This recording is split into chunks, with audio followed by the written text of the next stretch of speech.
আমার মেধা শক্তি অনেক দুর্বল, এজন্য আমি কাজ কম পারি। আমি কি দোয়া করব? আমার জন্য দোয়া করবেন। লিখেছেন ভাই আরিফ রহমান। প্রথম কথা হলো যে আহ, মেধা দুর্বল আমার, এই কথা বলতে বলতে মানুষের একটা মাইন্ড সেট হয়ে যায়। সে মনে করে যে আমার দ্বারা কিছু হবে না, আমি দুর্বল। মানসিক শক্তি হারিয়ে ফেলে এবং একটা মাইন্ড সেট হয়ে যায় যে আমার দ্বারা আসলে কিছু হবে না। এটা একটা সমস্যা।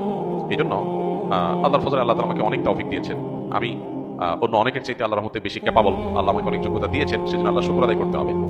আর পাশাপাশি নিজের যোগ্যতা বাড়ানোর জন্য, নিজের স্কিল বাড়ানোর জন্য, মেধা শক্তি যেন বাড়ে, সেজন্য নানামুখী পদক্ষেপ তো নিতেই পারি। কিন্তু মেধা নাই, মেধা দুর্বল, আমি পারি না, পারবো না, এই মানসিকতাগুলো মানুষকে আরো দুর্বল করে ফেলে। এই জন্য হিম্মত এবং সৎসাহস মানুষকে শক্তিশালী হতে সাহায্য করে। সেই চেষ্টাটা করতে হবে। নবী করিম সাল্লাল্লাহু আলাইহি ওয়াসাল্লাম ভীরুতা থেকে আল্লাহর কাছ থেকে পানা চেয়েছেন, যেটাকে জীবন বলা হয়েছে হাদিসের ভাষায়।